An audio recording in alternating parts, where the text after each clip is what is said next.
About 70% of the world is covered in oceans.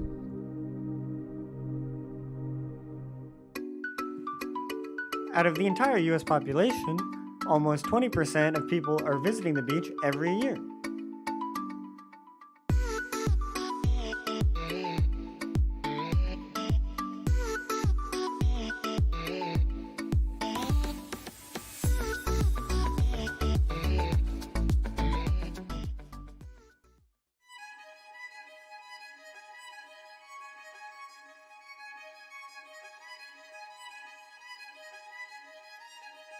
Only 54% of the population can actually swim. As a result, approximately 75 people drown every week across the globe. Often these incidents happen because lifeguards are unable to locate the victim in time. Shouldn't there be a reliable system for locating drowning victims in the water?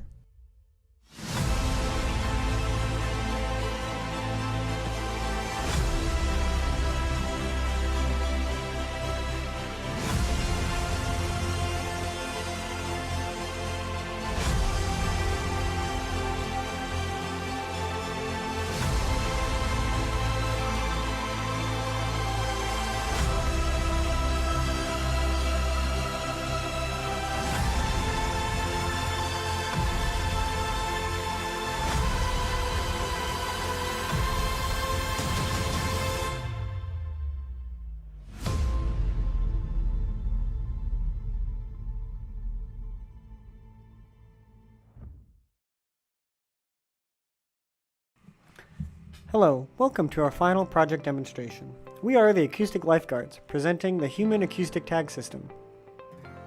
The goal of this design is to be able to acoustically locate a transmitter in a body of water. Our final design consists of 3 receivers that listen for an acoustic pulse that is sent by a transmitter. These receivers then relay the information to a central node for further triangulation processing. Today we're here to demonstrate the Human Acoustic Tag System we've designed. On our left, we have a transmitter, and on our right, we have a receiver.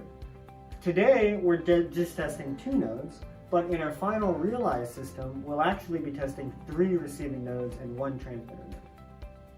Now let's take a deeper dive into our transmitter. This is our transmitter. In our current implementation, the transmitter and the receivers have identical setups, except the receiver has a lower voltage battery because it requires less power. In the final design, the transmitter will be much smaller and wearable as a wristwatch. This is the brains, the Raspberry Pi, which is powered by a 22 to 5 volt buck converter to the battery. The Pi receives GPS signals from the GPS antenna, which is constantly fixing the satellites. The Raspberry Pi runs Gobi, which is a software which sends commands to the Hui micromodem, this large box, to drive the hydrophones and process any incoming and outgoing signals.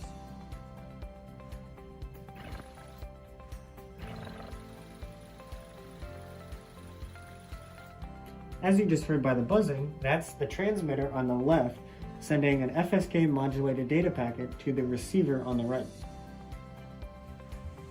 Finally, the central node, otherwise known as a laptop, will pull in real time the GPS coordinates of the receivers and the received data packets. Then the distance values are approximated from the transmit and receive times. As you can see on the screen, initial GPS and time distance values are pulled from a receiver and inputted into the program. The transmitter location is then outputted. In future iterations, this GPS coordinate will output to a map in real time. Thank you for listening. If you have any more questions or are looking for any more information, you can visit our website link here.